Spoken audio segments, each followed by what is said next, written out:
출애굽기 4장 1절부터 9절까지 제가 읽습니다.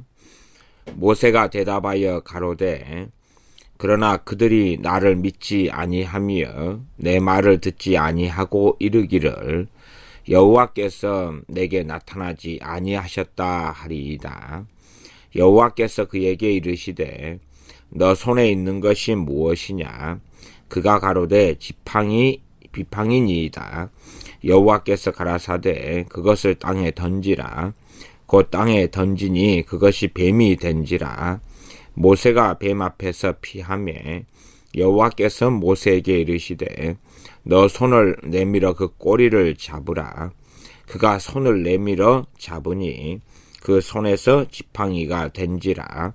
또 가라사대 이는 그들로 그 조상의 하나님 곧 아브라함의 하나님 이삭의 하나님 야곱의 하나님 여호와가 내게 나타난 줄을 믿게 함이니라 하시고 여호와께서 또 가라사대 내 손을 품에 넣으라 하시매 손을 품에 넣었다가 내어보니 그 손에 문둥병이 발하여 눈같이 흰지라.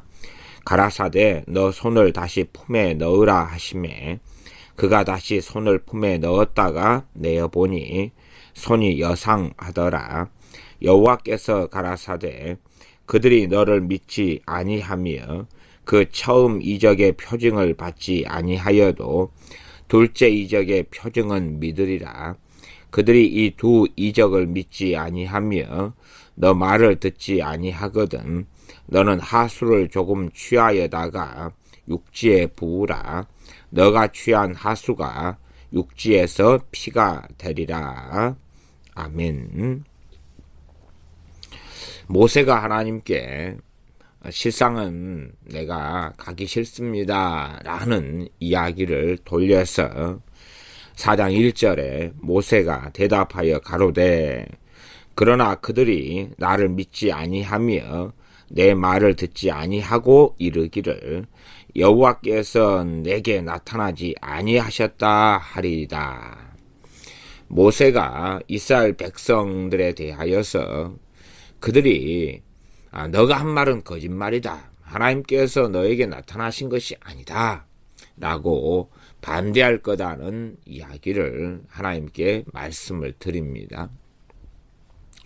실상 하나님께서는 출애굽기 3장에 보시면 3장 18절에 이 이스라엘 장로들을 모아가지고 하나님께서 너희에게 젖과 꿀이 흐르는 땅으로 들어가게 하신다 하고 이야기할 때에 18절에 그들이 너 말을 들으리니 너는 그들의 장로들과 함께 애굽 왕에게 이르기를 그들이 너 말을 들으리니 그렇게 하나님께서 말씀하셨습니다. 그러나 모세는 바로 4장 1절에 하나님께 드린 말씀이 모세가 대답하여 가로되 그러나 그들이 나를 믿지 아니하며 내 말을 듣지 아니하고 이르기를 그럽니다.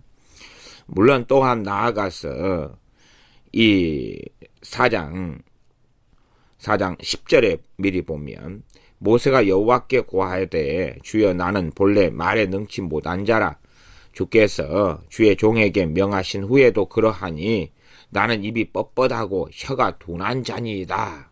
못 가겠다 그럽니다. 12절에 이제 가라. 내가 너 입과 함께 있어서 할 말을 가르치리라.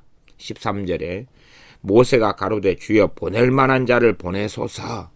그때 하나님께서 여호와께서 모세를 향하여 노를 바라시고 분노하시고 진노하십니다. 모세는 끊임없이 실상은 불순종해 갑니다.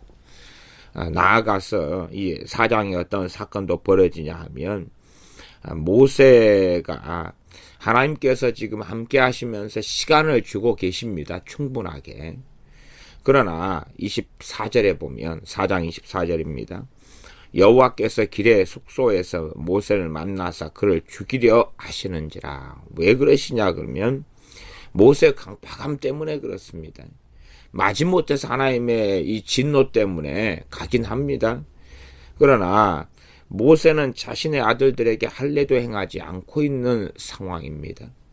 그런 실상은 이 영적 침체 속에서 많은 시간들을 모세가 이 40살부터 80살 때까지 살았다, 그렇게 보여집니다. 영적인 침체 속에서 뜨거웠던 그 40살 때까지의 신앙과 믿음, 그것이 이 40년 동안 광야에서 보내면서 굉장히 많이 떨어지고 약해진 것입니다. 40년 동안의 광야에서 연단을 받았다, 이렇게 생각하시는 분들은 출애굽기 4장을 제대로 보셔야 됩니다. 연단을 받았다 하는 이야기가 100% 틀렸다는 이야기는 아닙니다. 그러지만은 출애굽기 4장을 볼 때에 모세의 믿음이 어디 갔느냐, 그 말입니다. 또한 모세의 순종이 어디 갔느냐 하는 이야기입니다. 하나님 없는 고생과 하나님 없는 고난이라는 것은 연단이 될 수가 없습니다. 세상 사람들이나 믿는 사람들, 어떤 사람들은 내가 하나님 앞에 깨어있는 삶을 살지 않으면서 평지풍파를 겪고 어려움을 겪고 환난을 겪습니다. 그러면서 그것이 연단이고 그것이 주님을 위해 산 것이냐 포장하고 말 바꾸기를 좋아합니다. 나아가서 자신의 정욕적인 뜻대로 살아가며 생기는 온갖 일들을 포장하기를 좋아합니다. 거룩한 고난을 당한 것처럼 포장하는 사람들도 제가 종종 만나봅니다. 그러나 정말로 그것이 연단이라면 하나님을 더 잘 경외하게 되는 것입니다. 그게 정말 연단이라면 영적 침체에서 벗어날 뿐만 아니라 정말 하나님과 동행하는 삶을 살게 되지요. 과거보다 훨씬 더 많이요. 그러나 열매로 안다고 하시는 주님의 말씀처럼 열매로 알지니 했는데 열매가 없지 않습니까? 모세도 마찬가지입니다. 열매가 없습니다. 오히려 불순종하며 하나님께 계속하여 그 두려우신 하나님과 영광의 하나님과 전능하신 하나님과 함께 대화하고 하나님의 말씀을 들음에도 불구하고 모세도 강팍함이 만만한 사람이 아닙니다. 그래서 이 모세가 이 하나님과 함께 이제 하는 여정을 시작을 합니다. 그러면서 사실상 모세가 변화돼 가기 시작하는 것입니다. 전능하신 하나님의 권능을 행하고 하나님과 함께 하면서 그분을 다시금 이제는 제대로 알아가기 시작합니다. 이것이 모세에게 베푸신 하나님의 은혜입니다. 하나님의 은혜와 긍휼이 아니면 모세가 어떻게 하나님께 쓰임 받겠습니까? 과거에는 모세는 충분히 준비되었던 사람입니다. 그러나 모세가 정말 하나님 앞에서 살아왔던 이 40년의 생애와 삶이 아니라 아예 완전한 이러한 장인 어른의 양치기로 인생이 마감되는 지경까지 가고 맙니다. 그럴 때 하나님께서 모세에게 나타나셔서 모세에게 사명을 주십니다. 이때의 나이가 80살이죠. 80살. 우리도 그럽니다. 한 80살 정도만이 아니라 한 60살만 되어도 인생을 포기하지 않습니까? 한 60살만 되어도 하나님을 위해서 살 만한 마음보다는 그냥 노후나 즐기고 그리고 편안하게 살려는 마음을 대부분 가지게 될 것입니다.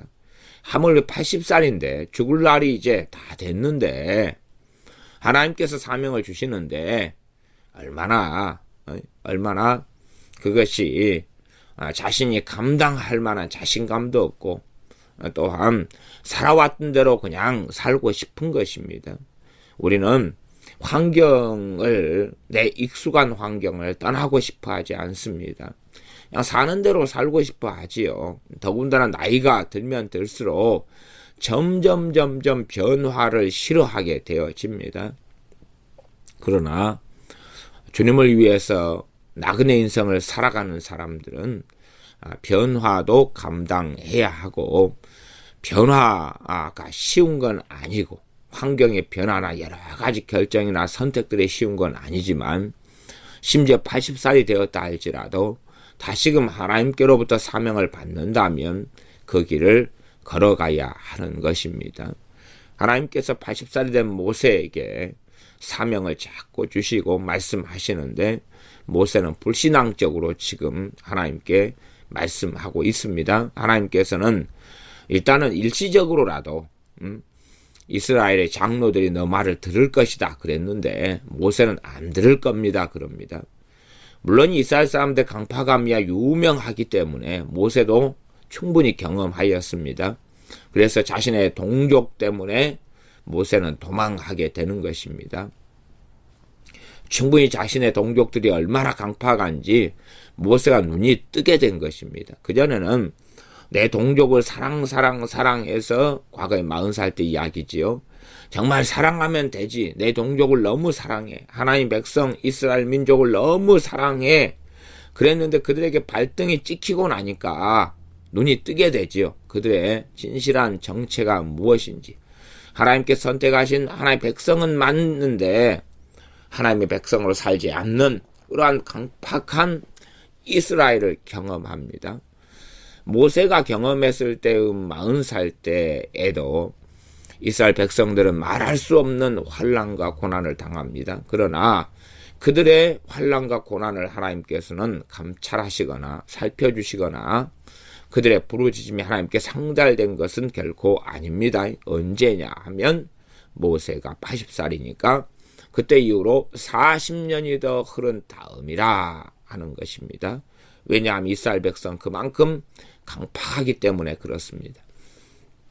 이 강팍한 사람들이요, 환경상 어려움이 오고 고난이 오면 좀 부드러워지는 건 사실입니다. 그러다가 다시금 환경상 평안이 찾아오면 다시 강팍으로 돌아가는 것은 일반적입니다. 화장실 들어갈 때하고 나올 때하고 다르다. 또 머리 검은 짐승은 믿을 수가 없다. 뭐 그런 이야기들과 유사한 이야기. 특별히 강팍한 사람들의 경우는 이런 경우들이 일반적입니다. 그들의 변화라는 것은 일시적이고 잠깐에 불과하지 계속된 변화가 아닙니다.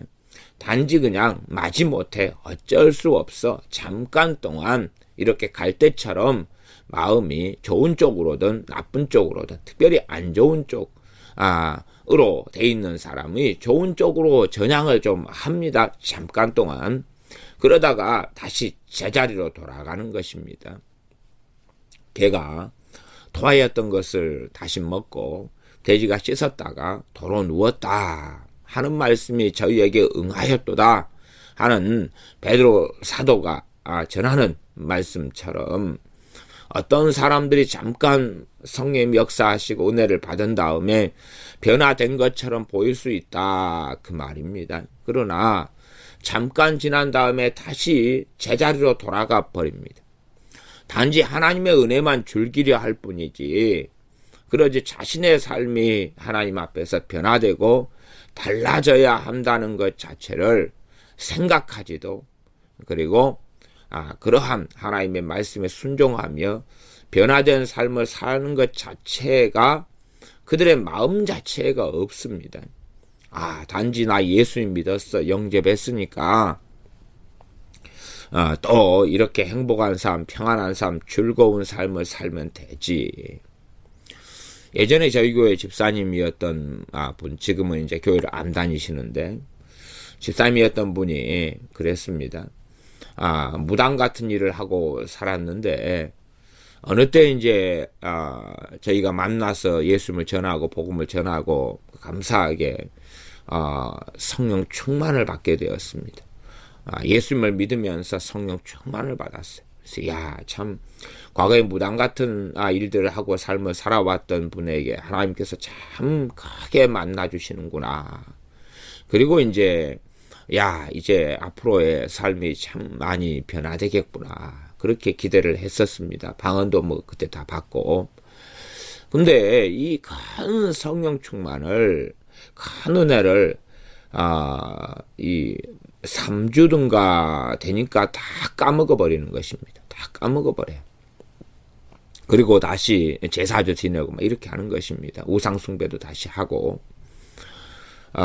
이 한 3주간이다 그러면 그때에 얼마나 은혜스럽습니까? 평안해요. 아주 그냥 큰 평안이 맙니다.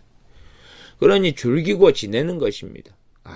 지금까지는 전혀 평안하지 못했고 우상숭배했고 귀신을 섬겼고 마귀 역사 속에 고통을 받았고 힘들어 살고 마귀 역사 속에 고통을 받으면서 좀 그런 무속인의 삶도 좀 들어갔고 그런 집에다가 또 뭐 차려놓고 그렇게 하면서 초조하고 불안하고 고통스럽고 폭급하고 분노는 가득하고 세상 원망은 많고 가정도 파탄되고 비참하고 힘들고 등등의 별의별 삶을 살다가 하나님께서 놀랍게 역사하시면서 큰 평안이 임합니다. 기쁨이 임합니다. 얼마나 좋습니까? 그리고 우리 동네 말로 한다면 와이드 존노 그리고 살아가는 것입니다. 태만하고 안일하게. 야, 예수님 믿은 결과가 이거구나. 언제까지나 평안할 거야. 언제까지나 이렇게 기쁠 거야. 언제까지나 좋을 거야. 그리고 세상적인 삶을 그대로 삽니다. 하나님께 돌아와 하나님께 기도하는 삶을 살지 않습니다. 평안하니까, 좋으니까. 성령이 마셨는데 기도하는 삶, 제대로 하나님께 예배드리는 삶을 살지 않습니다.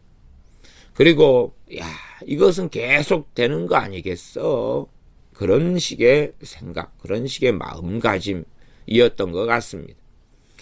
결국은 참 백에 하나 일어나는 드문 일인데 그냥 금방 그 많은 은혜를 까먹고 맙니다. 그러니 가졌다가 또 없어지는 것은 얼마나 힘듭니까? 얼마나 힘들어요. 그래서 그 평안도 사라지고 다시 가서 예배 드려주고 또 기도해주면 다시 또 그 평안과 은혜를 맛보아요. 마약처럼. 또 며칠 맛보다가 다시 또 예배 드리고 신방하고 기도해주는 소위 말하면 그 약발이 떨어지면 다시 또 그냥 제자리고 다시 힘들고 몸 아프고 다시 가서 기도해주고 예배해주고 다시 또 좋아지고 몸도 괜찮아지고 마귀역사 좀 떠나가고 평안해지고 다시 그러나 제자리에. 그러한 신방이나 그러한 기도 예배를 얼마나 드렸는지 모르겠습니다. 십수번은 넘어가지 않을까 싶고 수십 단위가 어떻게 되어질까까지는 기억이 이제 오래된 이야기여서. 그런데 그 다음에 이제 어느 때가 지난 다음에 성령님께서 신방하도록 인도를 안 하십니다. 그러나 몸이 아프고 힘들고 또 신방은 하지만은 예배는 안 드립니다. 왜? 본인이 신방은 우리가 가면은 예배를 드리자 이렇게 할 수 있는 환경이 아닙니다. 왜냐하면 장사하는 집이었거든요. 식당에서 식당 하시는 분인데 시간을 내지 않지요. 이제 예배 드리려면 시간이라도 내야 되는데 가는데 그냥 얼굴만 우리는 예배 드리려고 가지만 얼굴만 보고 마는 것입니다. 그러니 이제 다시 그 하나님의 은혜가 다시 임하는 통로가 최소한은 함께 모여 기도하고 예배하고 찬양하고 그러는 건 기본적인데 단지 기도만 좀 해달라 그리고 안수만 해주고 기도만 해주고 그렇게 한 다음에는 이제 사실상 장사하는데 번거로워서 본인이 신방을 많이 원하지도 않고 그 다음에 어느 때가 되니 성령님께서 신방하도록 또 이제 굳이 인도하시지 않는 것을 봅니다. 왜냐하면 신방하러 가도 본인이 이제 예배드릴 마음도 없고 또 예배드릴 시간도 내지도 않고 그러는 것이죠. 그 다음에는 이제 신앙생활 안 해도 제 개인적으로는 지금 한 몇 년 정도는 찾아가지 않은 것 같습니다. 뭐 찾아간다 해서 별 의미도 있는 것도 아니고 장사하고 먹고 살기 바쁘고 몸 아프면 입원하고 어째고 이제 다시금 그런 삶을 살아가기 때문에 그렇습니다. 그러니 어쨌든 이렇게 저렇게 하더라도 몇 년간은 그 큰 은혜를 잠깐 동안 까먹었어도 몇 년간은 신앙생활도 잘하고 주일날 예배를 나오든지 몇 주에 한번 나오든지 그렇게 해서 했다가 지금은 이제 그렇게 되지 않았고 다 모든 신앙과 믿음을 다 잃어버리고 말았습니다. 참으로 하나님의 은혜가 임하여도 하나님께 관심 없는 사람들이 종종 있고 어떨 때는 많은 사람들이 그러기도 합니다. 또한 지금 현재 예수님을 믿는 사람들, 믿는다 하는 사람들 가운데서도 심지어 방언도 하고 성령 충만을 받은 사람들 가운데서도 그 성령 충만을 다 까먹어버리고 방언은 뭐 하겠지요. 그러나 하나님에 대하여 관심이 없는 사람들이 많이 있는 것을 봅니다. 하나님에 대해서는 관심이 없고 자기에 대해서만 관심이 있습니다. 자기의 평안, 자기의 건강, 자기의 기쁨, 자기의 노후, 자기의 직장, 자기의 잘 먹고 사는 것, 그것만 관심이 있고 그것만 놓고 기도합니다. 맨 기도 생활을 하다 보면 잠깐은 몰라도 성령의 도우심이 있어야지만이 바르게 기도할 수 있을 터인데, 성령님께서 그렇게 자기만 아는 사람들의 기도를 언제까지나 도와주시지는 않는다는 사실입니다. 얼마까지는 은혜와 긍휼로 기도를 도와주시면서 자기만을 아는 기도를 할 때에 한참은 그렇게 시작하다가 성령님께서 바른 기도로 싹 돌려가시지요. 기도하는 가운데 은혜를 받게 하셔서.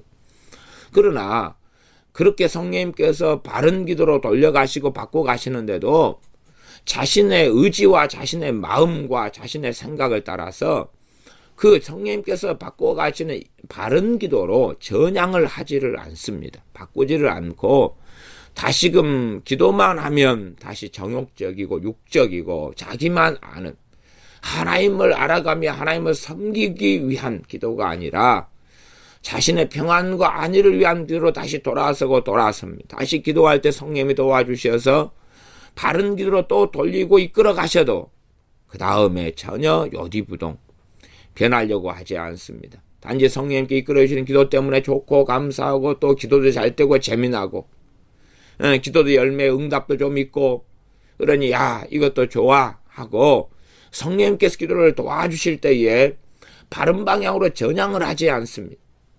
그리고 얼마 지난 다음에는 거룩하신 성령님께서는 이제는 기도를 도와주시지 않습니다. 도와주시는 것이 점점점 약해지고 줄어들고 적어지도록 일반적으로 성령님께서 행하시는 경우가 많습니다. 그리고 이제 기도하지만 전과 똑같은 기도인데 이제 은혜가 안 되는 것이, 전과 똑같은 기도인데 기도가 안 되는 것이 당연한 이야기지요. 자기가 전에 그러한 자기만 아는 기도를 했을 때에 하나님의 은혜가 있고 기도를 도와주시는 게 있어서 자신이 잘못됐는데 잘못된 길을 걸어가고 있는데 하나님의 은혜 주셨다는 것은 깨닫기보다는 똑같은 기도를 하는데 왜 그때는 기도가 잘 됐는데 지금은 안 돼? 그러면서 같은 기도를 시도를 열심히 합니다. 그러나 본질적으로 자기가 하나님께 관심이 없다는 것을 알지를 못합니다. 왜? 자기는 기도하고 있는데, 기도하려고 애쓰는데 내가 하나님께 왜 관심이 없단 말인가? 내가 주일날 예배드리고 있는데 성경 읽고 있는데 왜 하나님께 관심이 없단 말인가? 주님께서 마태복음 6장 33절에 너희는 그의 나라와 그의 의를 구하라. 정말로 하나님의 나라를 구하는가? 하나님의 의를 구하는가? 하나님의 의로우심, 하나님의 의를 구하는가? 정말 하나님께서 우리에게 원하시는 삶은 의로운 삶입니다. 우리가 정말로 우리의 삶에서 가장 중요한 의로운 삶을 살기를 원하는가? 의로운 삶을 살기를 원하는가?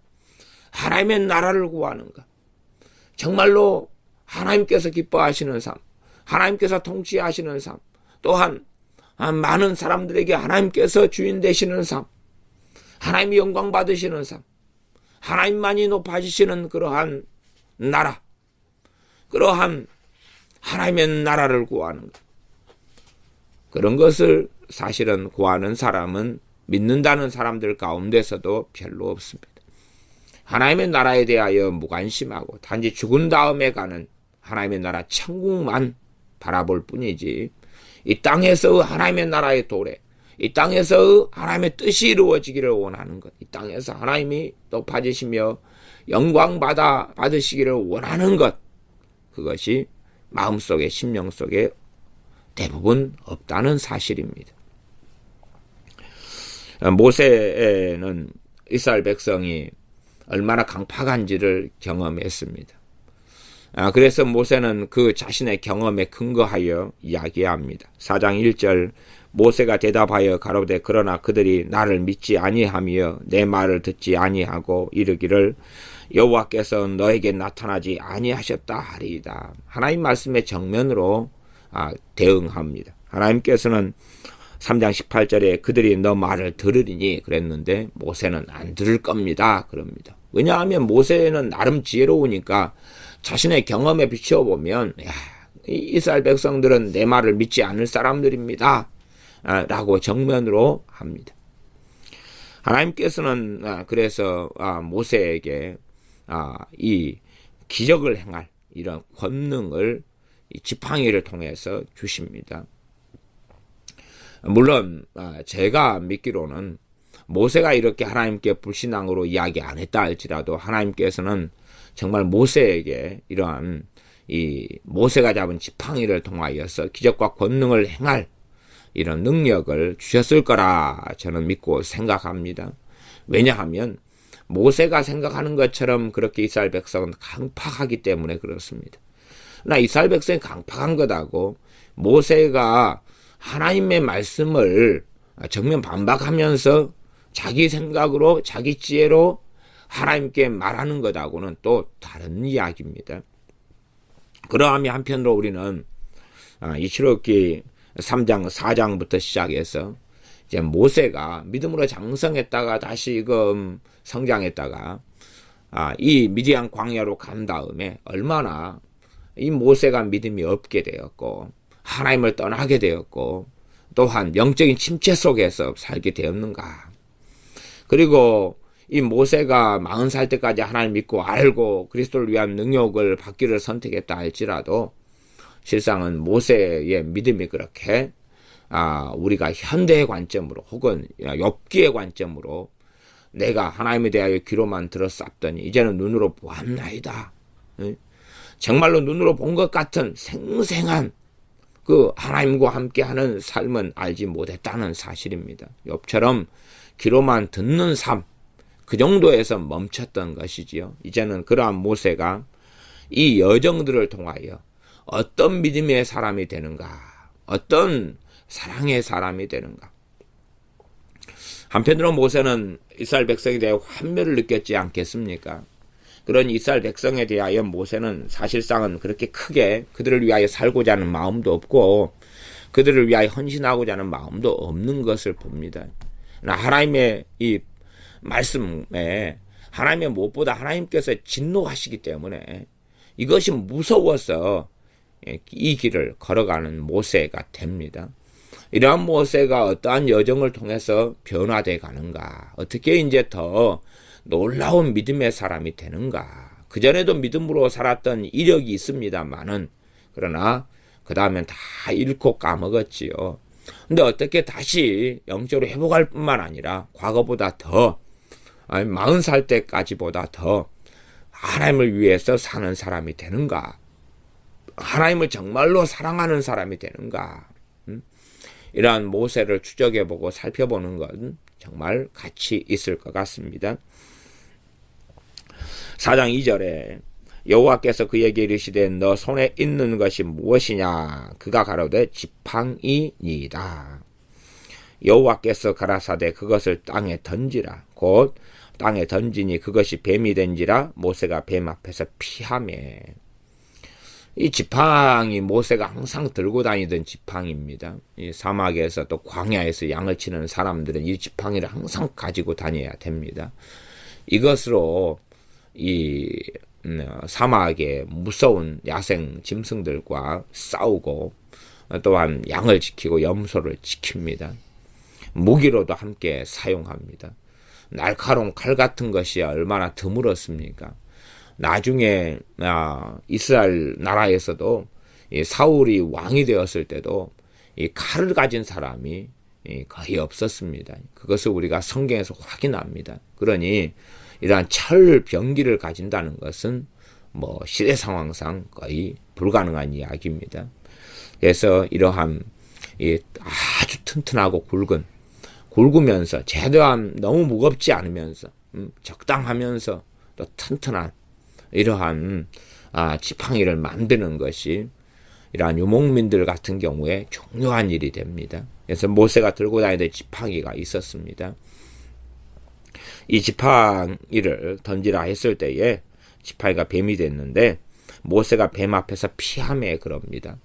뱀은 모세에게 익숙한 것입니다. 아마 이 동네 사람들은 땅꾼 정도는 안 돼도 근사한 실력은 가지고 있었을 것입니다. 그러나 뱀 앞에서 피했다는 것은 그 뱀이 정말로 무서운 뱀이었고 싸나운 뱀이었고 그리고 모세가 감당하기 어려운 뱀이었다는 것이지요. 그걸 알 수가 있지. 그러지 만만한 뱀이 되지 않았다는 것입니다. 그러니 피했다는 이야기는 도망했다는 이야기입니다. 뱀이 그냥 막 적대시하지 뱀이 애완 뱀이 돼가지고 어이고 모세 선지자님 만나서 반가워요. 그리고 뭐 하는 것이 아니라 굉장히 사람께 적대시하며 공격적으로 나와서 무서웠다는 이야기예요. 그러지 뱀으로 만들어진 다음에 얌전하게 혀만 날름날름 하고 가만히 있었으면 모세가 피할 이유가 있습니까? 없습니까? 없지요. 그래서 이 하나님께서 지팡이를 통하여 뱀을 되게 하신 다음에 모세가 이 뱀의 위협을 하나님이 받도록 사실상 뱀에게 역사하시는 것입니다. 근데 우리가 생각해 보면 참으로 하나님의 권능은 놀랍습니다. 또한 나아가서요, 이 마귀도 그 능력이 만만한 존재가 아닙니다. 그러나 하나님과 비교하면 천만분의 1, 억만분의 1도 안 되는 게 마귀입니다. 그러나 이제 우리 사람들의 입장에서는 우리 주님의 이름이 주님이 아니면 마귀를 이길 수가 없습니다. 주님을 믿는 믿음을 통해서는 마귀를 이깁니다. 주님이 아니고서는 마귀를 이길 수 없습니다. 악한 영들을 이길 수 없습니다. 자신의 권능, 자신의 힘으로는 이길 수 없습니다. 어떠한 예수 믿는 사람들은 이 예수의 이름으로 마귀는 떠나가라 하면서도 사실은 예수의 이름은 X사를 사용하고 자기의 그 목소리 그리고 자기의 그 열심히 마귀는 떠나가라 했던 주문 같은 말 그것을 통해서 마귀를 쫓아내려 하는 사람들도 간혹 봅니다. 그러나 효력이 없지요. 정말 예수의 이름은 액세서리가 아니라 예수의 이름이 아니면 마귀는 떠나갈 수 없다는 것을 알아야 됩니다. 마귀하고 싸울 때는 주님의 이름이 아니면 절대 가능하지 않습니다. 애굽의 술사들도 지팡이를 통해서 이 지팡이를 뱀으로 만듭니다. 그러니 이것이 마귀가 준 능력인데 얼마나 놀랍습니까? 얼마나 놀라워요. 또한 이 모든 것이 어쨌든 하나님의 허락하심 속에서 일어난 일인데 하나님께서 이런 지팡이를 뱀으로 만드니까 얼마나 놀랍습니까? 생각해 보십시오. 상상이 되는 일입니까? 하나님은 살아계신 하나님께서 이 나무 막대기를 생명 있는 뱀으로 만들어 버리는 것입니다. 하나님의 천지 창조는 그것보다 더 놀랍지 않습니까? 무에서 유를 창조하시는 것입니다. 아무것도 없는 것에서 생겨나라 말씀하신 생겨나는 것입니다. 이분이 하나님이십니다. 그러함에 이 나무 막대기 이 지팡이 가지고 뱀이 되게 하시는 것은 너무나 간단한 일이 되어지지요. 물론 나중에 애굽의 술사들도 지팡이로서 뱀을 만들었습니다. 그러하며 우리가 얼마나 이 나무 막대기로서도 뱀을 만드는 전능하신 하나님을 얼마나 신뢰하며 믿고 경외해야 되는지를 알아야 됩니다. 우리가 상상하지 못하는 일이 벌어지지 않습니까? 상상하지 못하는 기적이 나타납니다. 상상할 수 없는 이적이 나타납니다. 이런 분이 하나님이십니다. 주님께서는 너희는 내 이름으로 구하라 내가 행하리라 말씀하시고 이보다 더 큰 일도 할 것이다. 너희가 믿음이 겨자씨 하나만큼만 있으면 이보다 더한 일도 할 것이다 라고 주님께서 말씀하셨습니다. 그러나 우리는 이러한 놀라운 일들이 벌어지는 것 성경을 통해 목격하고 또한 성령님께서 우리에게 임하셔서 믿음이 생겨났고 말씀을 통해 믿음이 역사함에도 불구하고 주님에 대한 하나님에 대한 믿음은 보잘것없이 그렇게 남아있는 대부분의 신자들을 봅니다. 그래서 모세가 뱀 앞에 피하고 4절 여호와께서 모세에게 이르시되 너 손을 내밀어 그 꼬리를 잡으라. 아주 그냥 뱀이 사납게 나오고 무섭고 모세가 감당할 수 없으니까 모세가 피하고 도망한 거지요. 그때 꼬리를 잡으라 그럽니다. 그러니 그때는 꼬리를 잡으라 말씀하실 때는 뱀이 좀 사나웠던 뱀이 얌전하게 있었던 것 아닌가 싶습니다. 그러니 뱀이 뒤쪽으로 돌아가거나 해서 꼬리를 잡습니다. 꼬리를 잡으라 그러지 머리를 잡으라 안 그럽니다. 그나도 무서워 죽겠는데 머리를 잡으라 그럼 모세가 못합니다 또 반항할 것 아닙니까? 10중 8구 꼬리를 잡으라 그럽니다. 꼬리를 잡아도 머리를 획 돌려가지고 물어버릴 수가 있는 거예요. 그러나 꼬리를 잡으라 그럽니다.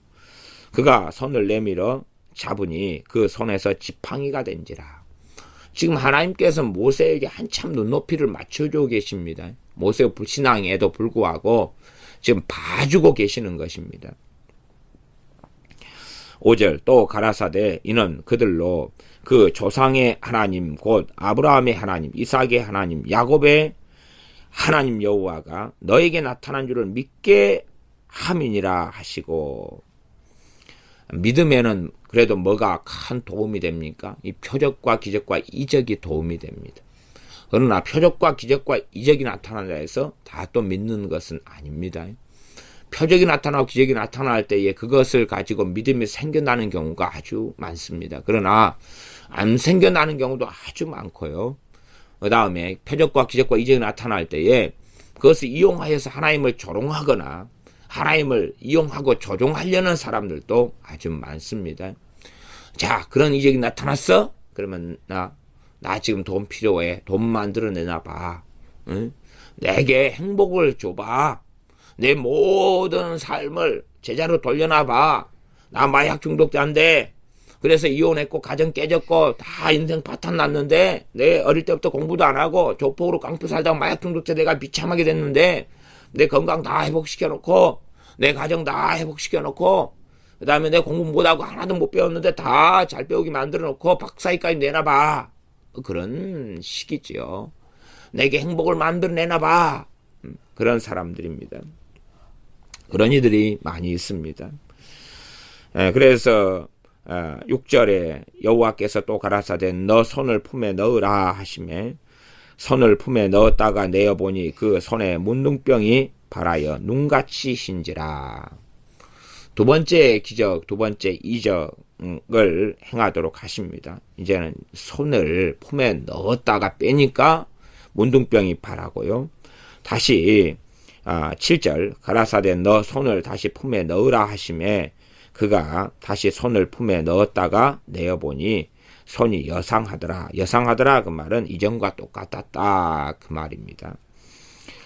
손을 품에 넣었다가 빼니까 문둥병이고 다시 넣었다가 빼니까 다시 예전 상태로 손이 돌아가는 것입니다. 아마 요즘에 그 마술 하는 사람, 마술 눈속임이죠. 그 흑마술 하는 사람하고 다르게요. 그냥 과학이죠. 그런 마술은 과학. 그 기구들과 도구들을 이용해가지고 장치들이죠. 스프링 같은 장치들부터 시작해가지고 그렇게 해서 하는 오락이 있지요.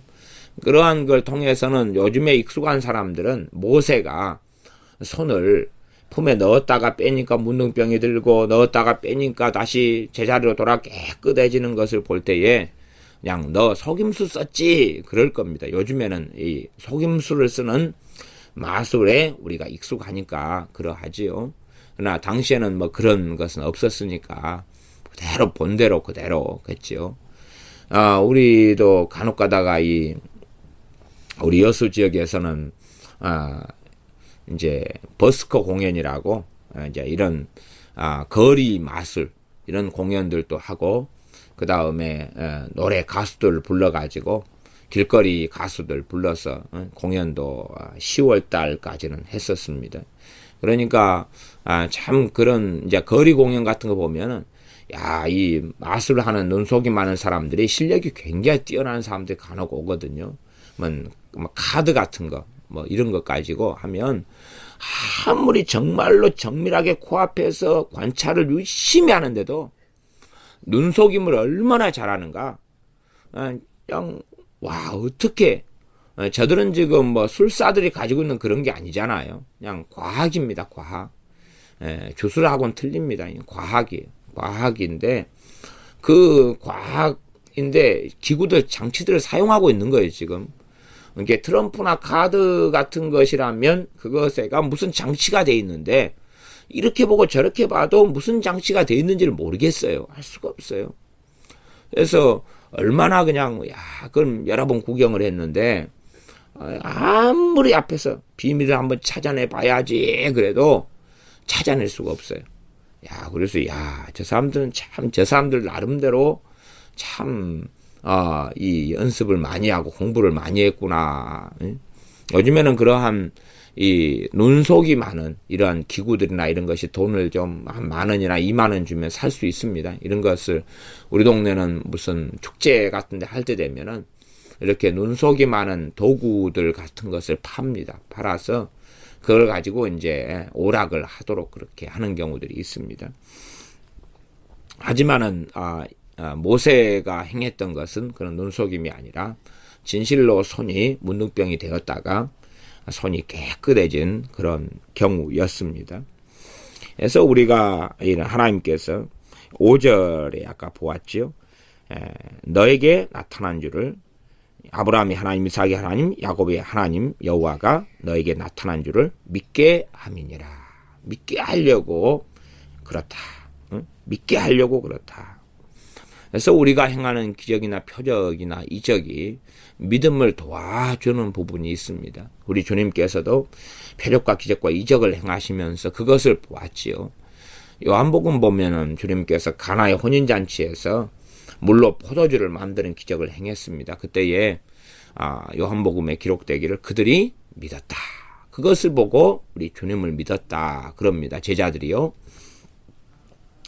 그러나 가버나움이나 베세다나 고라신이나 이런 데서는 그 어떤 마을들보다도 더 많은 권능을 행하였는데 그들은 믿지 않았습니다. 그러니 표적과 기적과 이적을 본다 해서 그것이 믿음을 도와주는 거지만 안 믿을 수 있다는 거지요. 우리가 학교에서 학교 선생님들이 학생들에게 교과목을 가르치고 하면서 그들의 공부를 도와주는 것입니다. 공부를 도와주는데 선생님들이 수업하는 공부 도와주는 것, 주체는 학생들입니다. 그러나 애들은 공부를 도와줌에도 불구하고 그거를 도움을 받아서 하는 애들도 있고 안 하는 애들도 있습니다. 출애굽기 이 본문 4장 1절부터 9절까지 해서 하나님께서 모세에게 기적을 행할 능력을 3가지를 주시지요. 우리가 이 본문을 통해서 기적이나 이적을 행하는 목적이 무엇인가 하는 것을 알 수가 있습니다. 기적과 이적의 목적은 뭐냐 그러면 믿게 하려 함입니다. 기적과 이적의 목적은 하나님을 믿게 하려 함입니다. 하나님을 믿게 하려 함이에요. 기적과 이적 자체가 목적이 아니라 그 말이 수단이라 그 말입니다. 물론 기적이 나타나고 이적이 나타난다 해서 결과가 무조건 믿게 되는 건 아닙니다. 기적과 이적과 표적이 나타나면서 그것을 보고 믿는 사람들, 믿음을 돕기 위한 것이에요. 믿게 하려 함이지 그것 자체가 기적이나 이적 자체가 믿음이 아니에요. 믿게 하려고 도와주는 것입니다. 도와주는 것이에요. 좀 더 자세하게 보면 그래서 4장 5절을 얼마 전에 제가 말씀드렸습니다. 5절 중반에 아브라함이 하나님, 이삭의 하나님, 야곱의 하나님 여호와가 너에게 나타난 줄을 믿게 함이니라. 믿게 하려고. 그래서 이 지팡이가 뱀이 되는 그러한 이적, 또 다시 꼬리를 잡으니까 다시 뱀이 지팡이가 되는 이적, 기적, 표적을 통해서 믿게 하려 함이니라. 어떤 것을요? 하나님 여호와가 너에게 나타난 줄을. 그래서 너가 지금 하고 있는 게 하나님이 내가 너에게 준, 또 너를 통해 이스라엘 백성에게 하는 그러한 말씀이라는 것을 믿게 하려고 이 기적과 이적을 행할 능력을 주시는 것입니다. 나아가서 문둥병이 손을 품 안에 넣었다가 빼니까 문둥병이 들고 다시 품 안에 넣었다가 빼니까 손이 여상해졌습니다. 정상으로 돌아왔어요. 8절 여호와께서 가라사대 그들이 너를 믿지 아니하며 그 처음 이적의 표징을 받지 아니하여도 둘째 이적의 표징은 믿으리라. 첫 번째 이적을 혹시 믿지 않아도, 지금 운명론이라 결정론이 아닙니다. 운명론이라 결정론이 아니에요. 사람은 결정되어진 게 아닙니다. 결정되어지지 않았기 때문에 이적과 기적을 행할 능력을 주시는 것입니다. 그러지 이적과 기적을 행할 능력으로 이적과 표적과 기적을 안 보여줘도 야, 믿을 사람은 믿을 거야, 안 믿을 사람은 안 믿을 거야, 그러는 것이 아닙니다. 예를 들어 치유 사역에 있어서 10명이 병든 사람이 있다 가정합시다. 10명의 병든 사람이 있어요. 그 가운데 이 치유될 믿음, 특별히 치유의 은사, 치유의 기름 부음을 통해서 10명을 이렇게 그냥 개인적으로 1대1로 기도를 할 때에 한 2명 정도에게 치유의 기름 부음과 치유가 나타난다고 가정합시다. 근데 치유 사역이나 무엇이든 다 공개적으로 항상 해야 됩니다. 예언 사역도 공개적으로 다. 네? 속삭속삭은 그건 마귀 역사로 가고 마귀가 틈타는 완전한 지름길입니다. 공개적으로 어디든 상담도 공개적으로 다 공개적으로 합니다. 비공개적으로는 사실은 별로 성경적인 것도 아니고 절대 좋은 방법이 아닙니다. 그래서 예를 들어 어디 교회에서 부흥 강사 목사님이 왔다. 그래서 개인적으로 어디 그분이 있는 호텔이나 예언 받으러 가고 기도 받으러 간다. 그런 거 하지 마십시오. 그런 거 하지 말고 내 있는 교회에서 그분이 기도해주고 또 목사님의 이 영적인 권위 속에서 부흥 강사 목사님이 안수해주고 상담해주고 그렇게 해야지, 벗어나가지고 몰래 속닥속닥하고 그런 것은 이 마귀가 틈을 타는 것이고 잘못된 길을 걷는 것입니다. 이 기적과 이적과 표적은 돕는 것. 근데 사람은 결정론적으로 되어져 있지 않습니다. 사람은 운명 지어진 게 아닙니다. 운명 지어진 게 아니에요. 이중 예정을 통해서 하나님의 예정은 있습니다. 그러나 사울 왕이 타락하도록 운명 지어진 게 아닙니다. 어느 때에 하나님께서는 사울 왕을 버리십니다. 그걸 유기라 그럽니다. 하나님이 버리신 것을 유기라 그래요.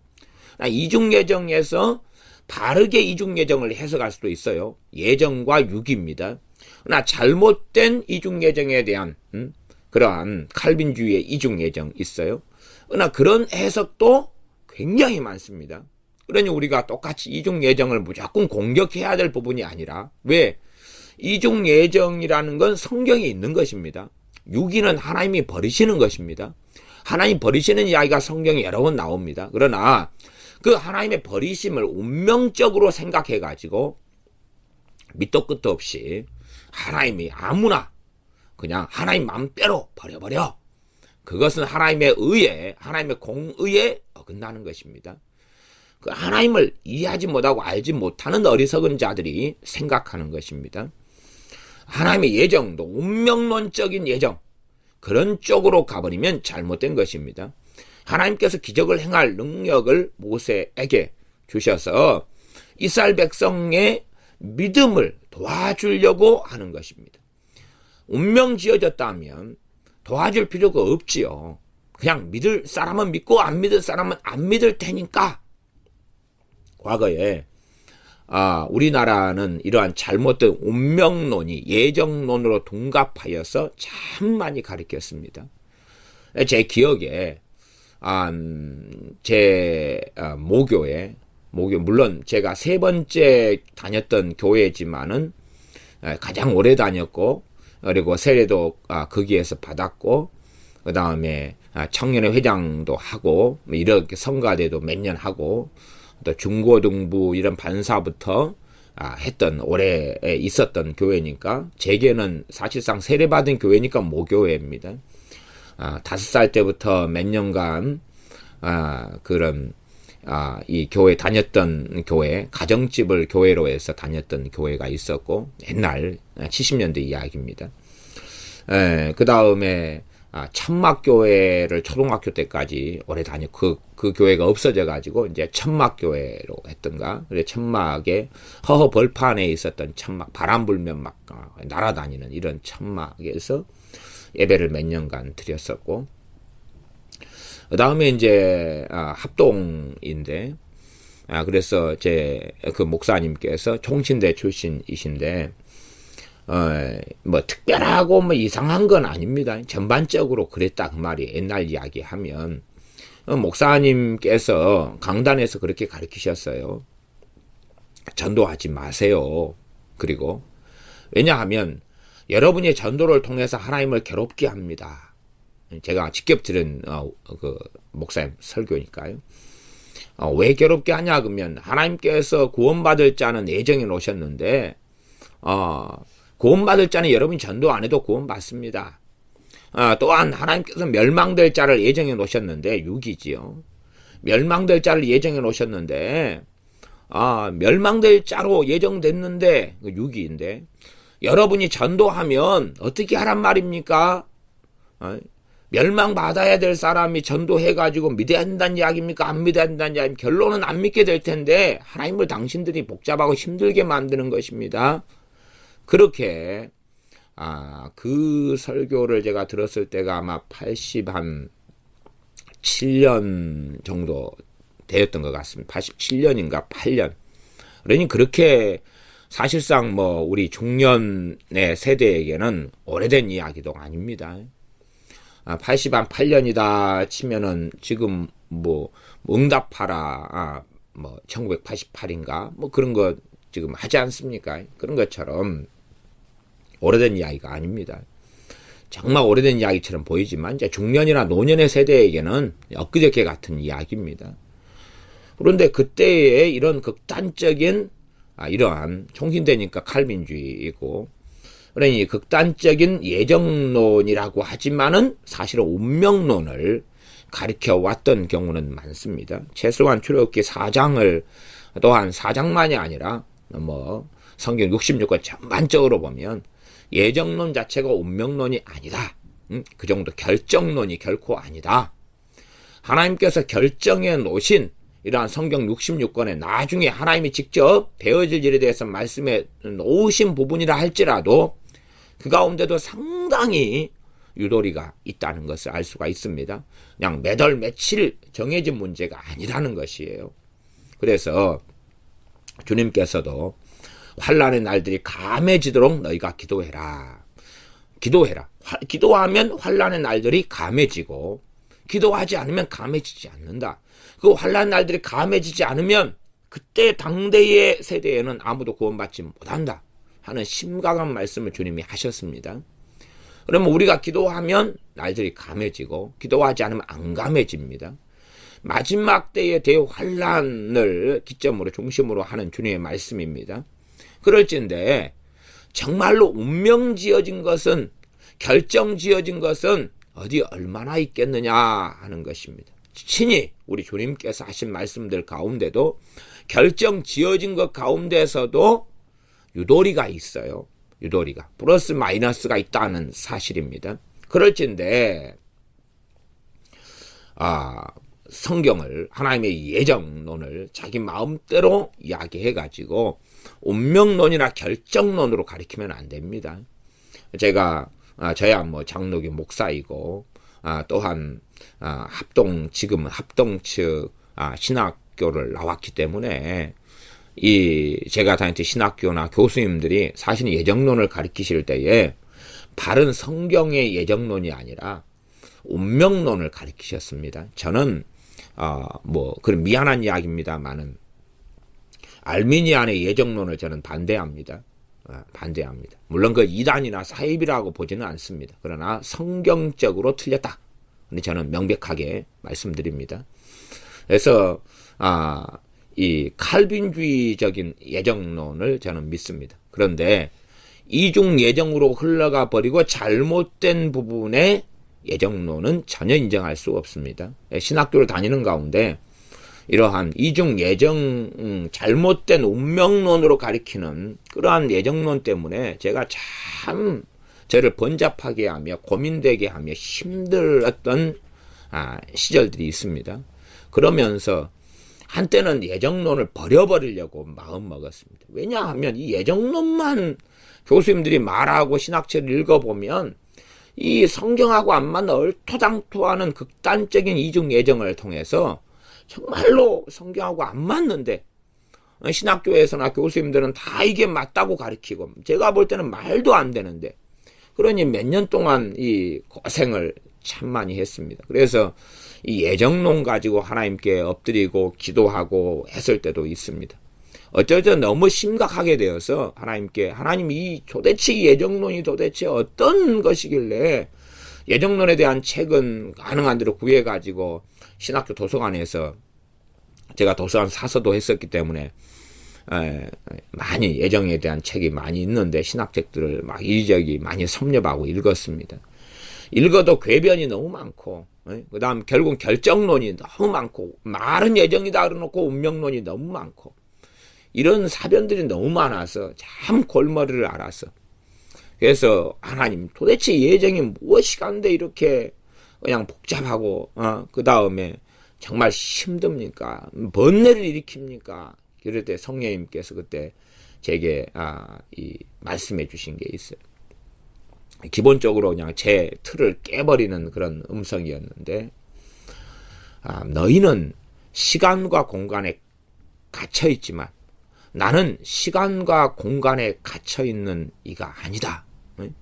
하나님은 시간과 공간을 만드신 분이지 시간과 공간 안에 갇혀 있는 분이 아니다. 너희의 예정은 단지 시간과 공간 속에서의 사변이지만 전능하신 하나님의 예정은 시간과 공간을 초월해 있다는 기본 전제에서 생각해 보아야 한다. 이런 식의 이제 음성을 제가 들은 일이 있어요.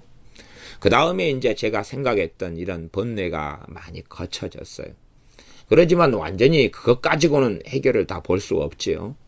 단지 그냥 마음의 평안이 오고 그 다음에 이 우물 안에서 좀 벗어난 그 다음에 이제 다시금 도대체가 칼빈이란 양반이 이중 예정을 이야기했나 부터 시작해서 보면 그런 이중 예정의 잔재들이 있어요. 주석들을 이렇게 다 그런 부분을 체크하고 뒤져보고 또한 기독교 강요를 뒤져보고 그러지만 또 바르게는 어떻게 이야기했나 틀리게는 어떻게 이야기했나 이렇게 깊이 들어가 보고 살펴보면 예정론을 바르게 이야기한 예정론의 부분이 굉장히 많아요. 그래서 완벽한 예정론은 없습니다. 사람이 어떻게 하나님의 예정을 100%다 합니까? 극단적인 부분도 있고 바른 부분도 있고 그 가운데 이제 그래도 이 칼빈은 성령신학자라고 일컬어지는 사람입니다. 그래서 바르게 가르친 예정의 부분이 시간이 흘러가면서 여러 지류로 변천이 되어 왔더라고요. 성령 역사가 없는 세대로 가면 갈수록 정말 사변적이고 이상적이고 몽상적이고 운명론적인 예정론으로 흘러왔어요.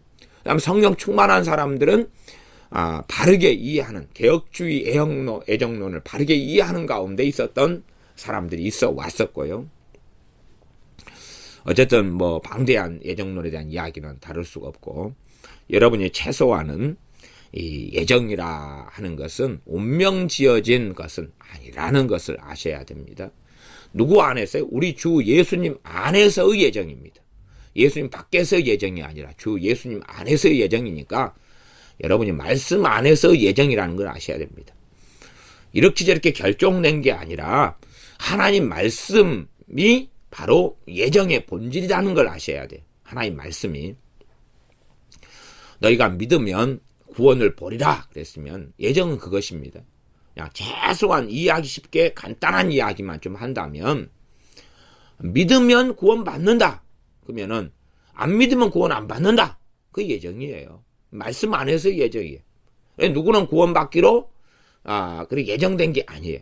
그래서 에베소 말씀에도 아시지 않습니까? 1장에 보면 예정됐다고 말씀해. 에베소 교인 너희들은 예정된 사람들이다 그랬어요. 그런데 결과론적으로 이야기한다면 깨어있으라 그러는 거예요.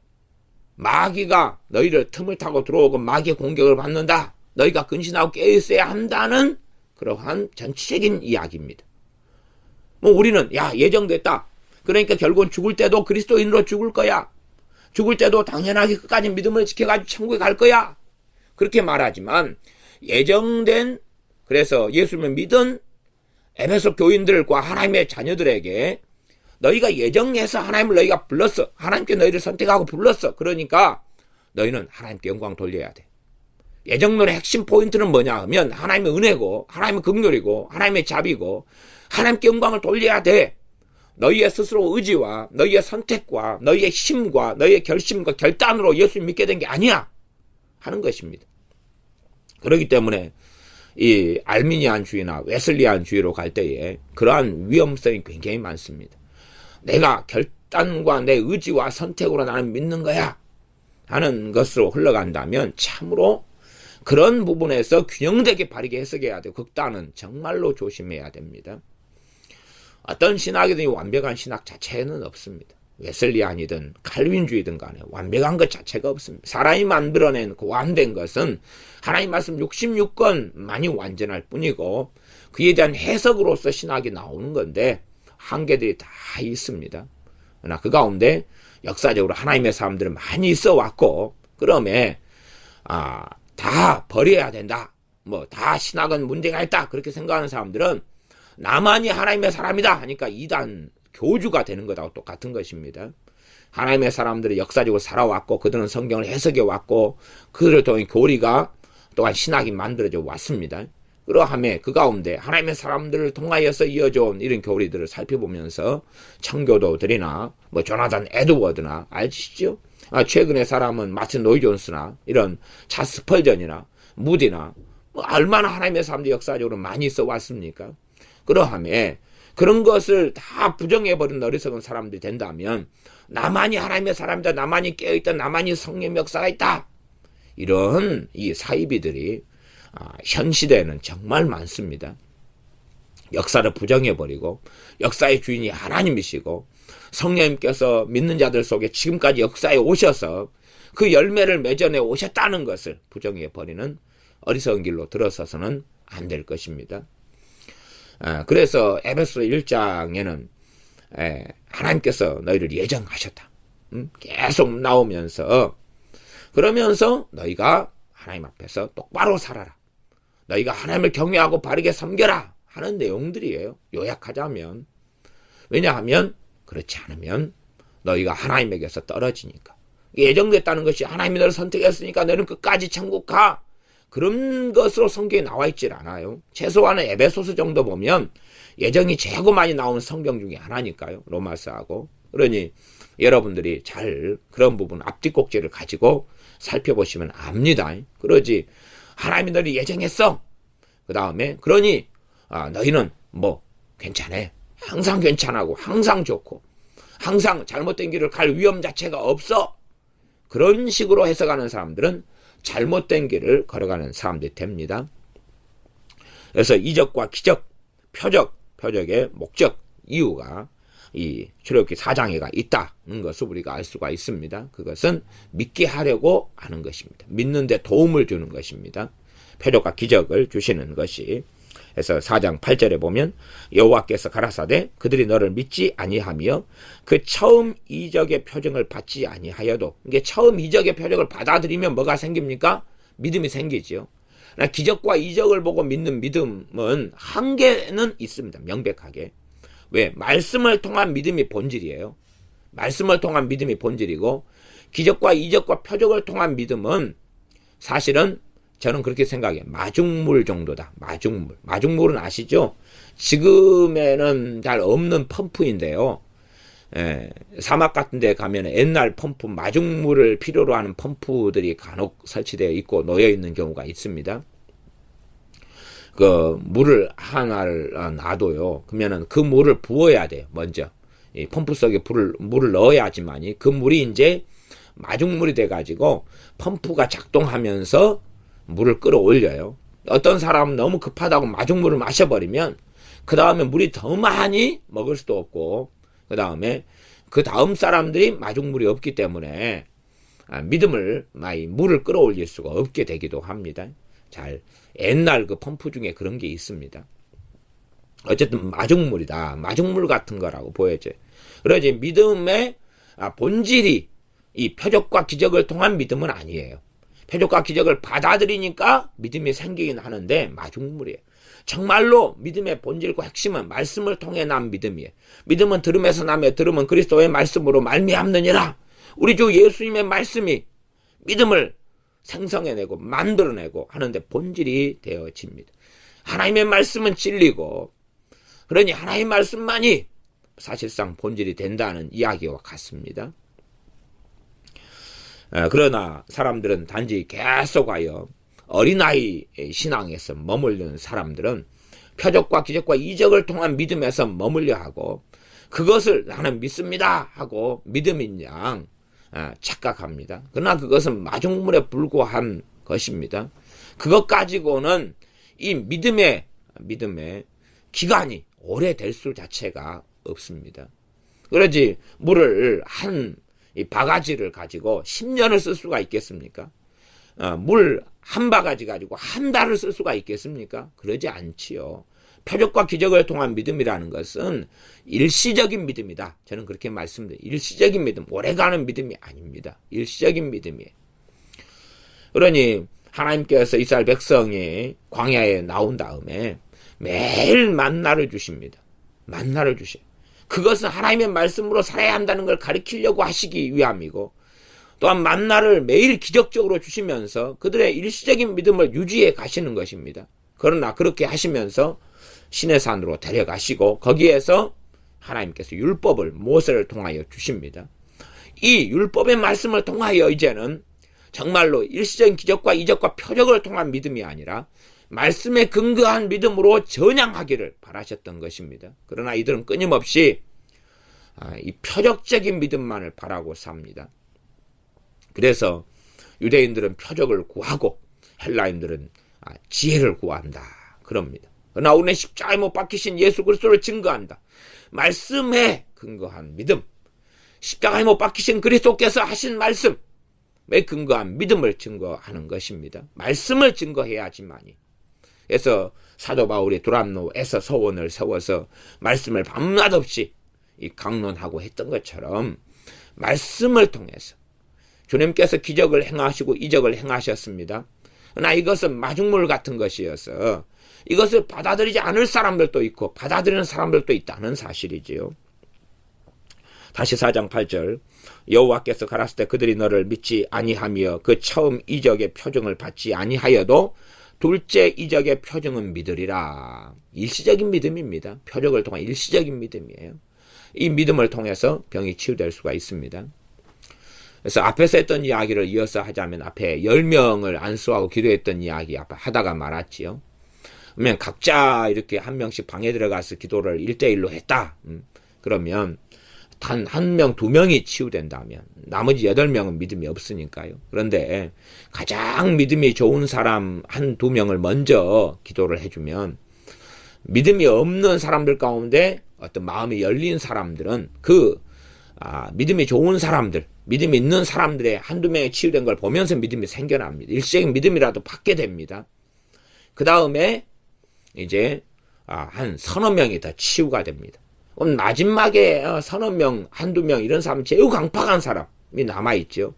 그런 사람들까지라도 치유될 가능성이 생깁니다.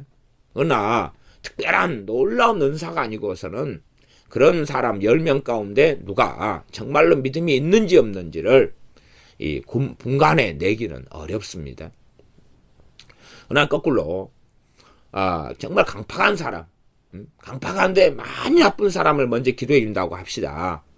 그러나 특별한 치유의 기름 부음이 임했다 할지라도 정말로 이 강팍한 사람들, 많이 아프지만 강팍한 사람들 놓고 기도했을 때에 거의 치료되지 않습니다. 거의 치료될 확률 자체가 거의 없습니다. 거의 없어요.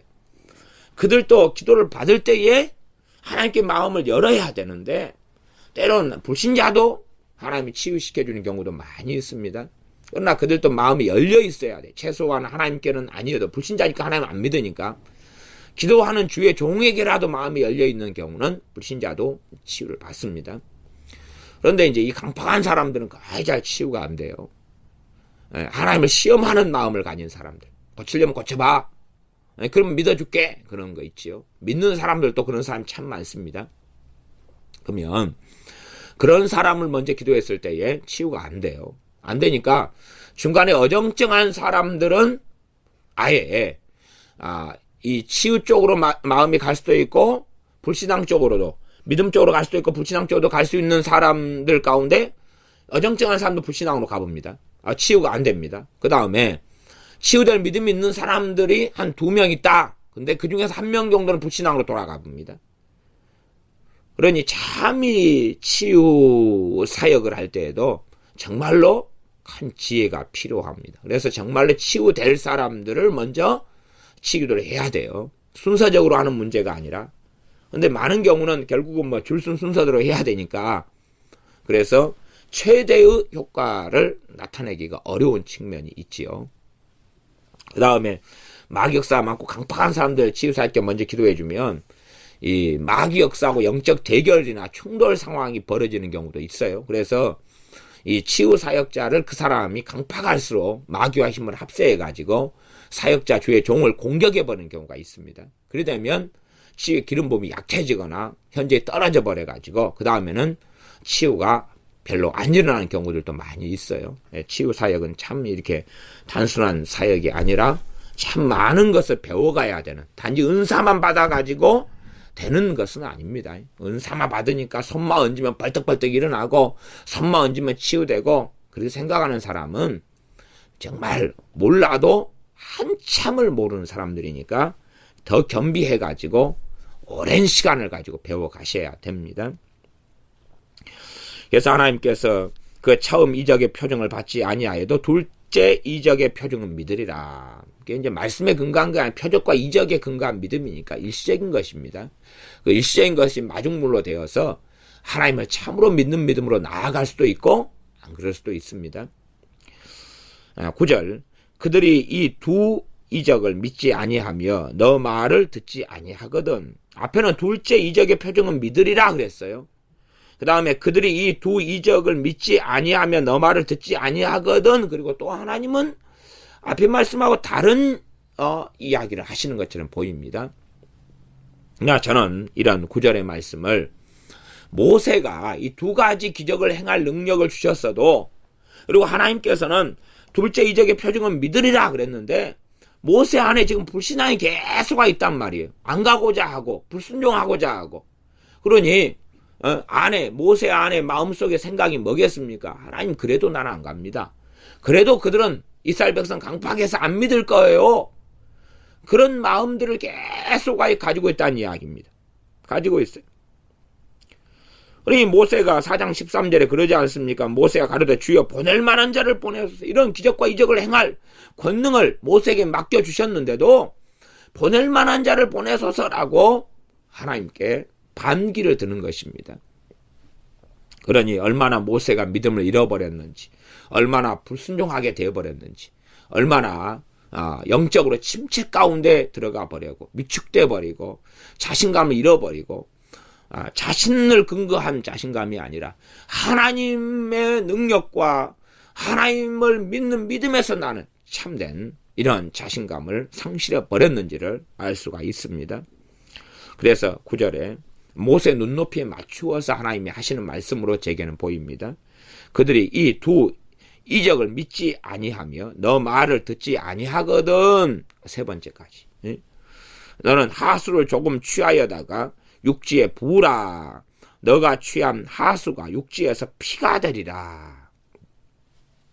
지금 여기는 광야하고 호렙산 이 떨기나무 가운데서 지금 모세와 하나님이 말씀하는 중이니까 물을 어디 하수를 떠가지고 올 수 없어서 세 번째는 실제로 실현해 보지는 못합니다. 그러나 첫 번째 지팡이가 뱀이 되고 그 다음에 손에 품에 넣었다 빼니까 문둥병에 들었다가 넣었다 빼니까 치유되는 일을 통하여서 충분히 이제 모세는 내가 하수물 강물을 퍼다가 부으면 피가 되는 일이 벌어지겠구나 하는 것까지는 모세는 받아들입니다.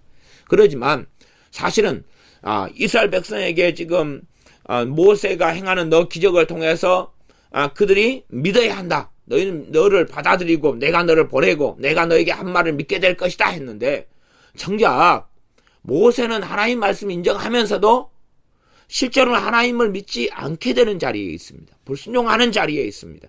기적과 이적을 하나님이 행하고 보여줬으면 모세부터가 마음을 돌이켜야 되는데 사실은 모세부터가 마음을 하나님께 돌이키지 않습니다. 그런 이 이적과 표적을 통해서 모세가 아직도 이적과 표적이 나타났는데 불구하고 강팍한 자의 자리에 머물러 있는 모세가 이 9절까지가 계속 나와 있고 다음에 말씀을 전한 10절부터도 그렇게 나와 있어서 하나님께서는 모세에게 노하십니다. 진노하시는 것이 나오죠. 14절에 미리 보면 여호와께서 모세를 향하여 노를 바라시고 가라사대 너 레위 사람 너 형 아론이 있지 아니하뇨 그러면서 아주 노를 바라시는 것을 나옵니다. 그러니 하나님의 두려우심을 모세가 경험하면서 더 이상 하나님 못하겠습니다. 안 하겠습니다는 이제 멈추게 됩니다. 그러니 말을 좋게 하나님께서 하시고 모세의 눈높이에 맞춰가지고 말씀을 하실 때에 모세가 계속하여 아니다 그럽니다. 그러니 사실은 저는 그렇게 생각해. 이스라엘 백성이 끊임없이 모세를 괴롭히고 힘들게 한 것 중에 하나가 이 모세도 같은 만만한 사람이 아니었기 때문에 너가 이렇게 내 앞에 행했어? 너가 심은 대로 거두어 봐라. 너 무엇으로 심든지 그대로 거두리라 하는 그러한 열매 중에 하나였지 않을까. 그리고 제 혼자 생각해 보기도 합니다. 기도하겠습니다. 아버지 하나님, 기적과 이적과 표적의 목적이 하나님을 믿기로 하는 그런 목적이지 우리가 은사와 능력을 받아서 우리 자신을 믿게 하거나 우리 자신이 하나님 앞에서 대단한 사람인 것을 과시하고 드러내는 것이 아님을 봅니다. 그러므로 우리가 하나님의 은사와 기적과 이적을 행하는 기름 부음을 받은 후에도 또한 받으려고 기도함에도 우리의 영광을 위한 그런 얄팍한 수단으로 어리석게 행하지 아니하고 참으로 병을 고치고 귀신을 쫓아내고 또한 놀라운 은사들이 나타나는 걸 통하여서 오직 하나님만이 높아지시며 하나님께 믿음의 근거를 두도록 사람들을 돕는 그러한 은사와 기름 부음으로 사용하는 우리가 되게 하여 주시옵소서.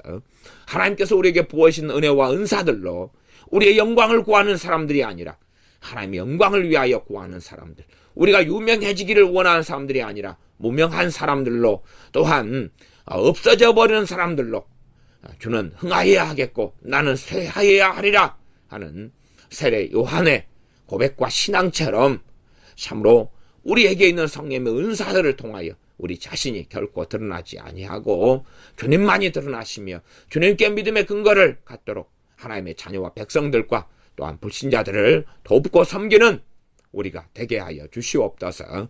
예수님의 이름으로 기도하옵나이다. 아멘.